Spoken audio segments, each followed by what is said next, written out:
Old Man Sarge back again. This is the map that I had set in my earlier videos that I was going to show. Now this is on the YouTube and a couple other channels, at least two I know of. So you know, it's not new to a lot of people, but I kind of wanted to put it in my series and the people who might view my videos, so that at least they can see it also here. So this is the United States, obviously, in Canada, and the circles, or anything that's a circled area, is actually a city, and they have special rules in this game for that, which we'll be going over when we hit the rules in another video. This is just an overview of the map. We've got all the little markers for all the countries that existed at that time.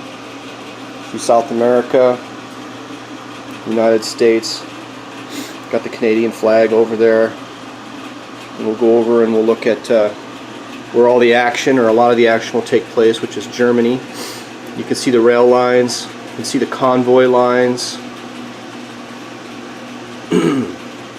Again, this map is from HistoricalBoardGaming. It's called GlobalWar1936. There's the I have the expansion, so we'll be jumping right in when we start playing the game. The Spanish Civil War between the Republic of Spain and the Nationalist Spain. There's Italy. Now the mountains, if you cross a mountain, you're at -1 for one turn. So if troops from Austria, for example, moved into Turin, then for one turn you'd be at -1 unless they're mountain troops or aircraft. And then the turn after that, they would revert back to you know, normal attacks because they've crossed over the mountains. However, let's say that you attacked Austria from Turin instead, because the whole territory is mountainous, then you have the mountain rules in effect the entire time. And it just depends on how you attack. So if you go to Spain, my understanding is, even though it looks like there's some clear areas, pretty much all of Spain, except for maybe this one territory, is considered to be mountainous. That's my understanding from listening to some other things. So here's Germany. There's Poland right next to them there. You got the Norway split into two territories. Denmark, of course, is just one. And we're kind of going over to Russia. We'll come down to the Balkans for now. I don't have the Turkey expansion. They have actually an expansion for Turkey. I don't have it yet. They were out. I would like to get it. We'll go to Africa before we go up. So here's the African. So in North Africa, they split Algeria into 3 territories. And then there's Sahara Desert, which is impassable. But you know what? If you go to war with Spain, you can go right down the coasts in this game if you wanted to. And then we go all the way down to South Africa and Madagascar and Portugal, or Portugal's colonies. And then this is another war that actually takes place at the very beginning of the game. Abyssinia, which is modern-day Mongolia, and that's when the Italians were invading that. So that's like the first turn. The Italians resolved that conflict. And as I promised, we're going to go over, look at how vast Russia is. I actually have some territories covered up by some of the play aids up there. And the vastness of Russia. And if you think about it, if you had a fighter in Leningrad, that's 1, 2, 3, 4. It can just barely reach Bessarabia, but it couldn't conduct a combat down there. So if you had a combat in Crimea, it's going to be difficult.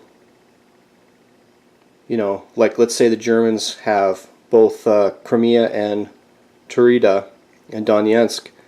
You couldn't fly a fighter from Moscow down to Crimea and land safely anywhere unless you have a carrier or something. Or Stalingrad. All the rail lines.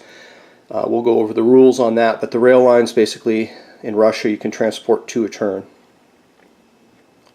And then here's China. Japan, of course, has Manchuria. There is an expansion for Manchuria, Manchenko. I think that probably will be the next one I'll get. I'd like to get the Turkish one, but I think that one's out of stock at the moment. Southeast Asia. These are called Far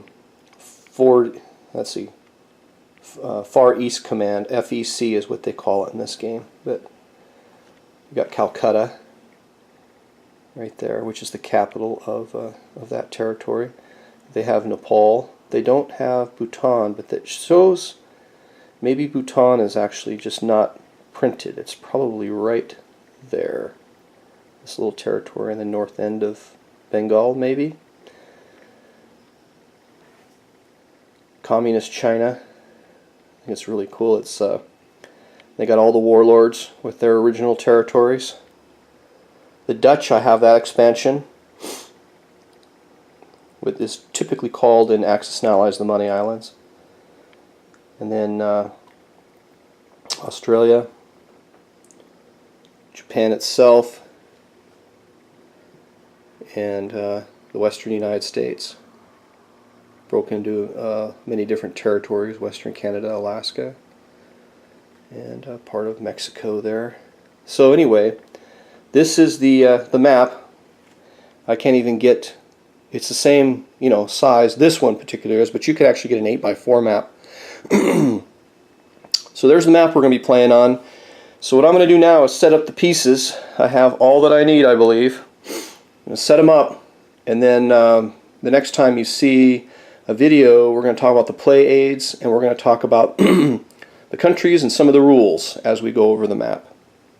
Again, but with pieces on it so you can see what it looks like. So thanks for joining me. Global 1936, the countdown. We've got essentially 5 days before the conflict starts between my friends and I. Should be interesting.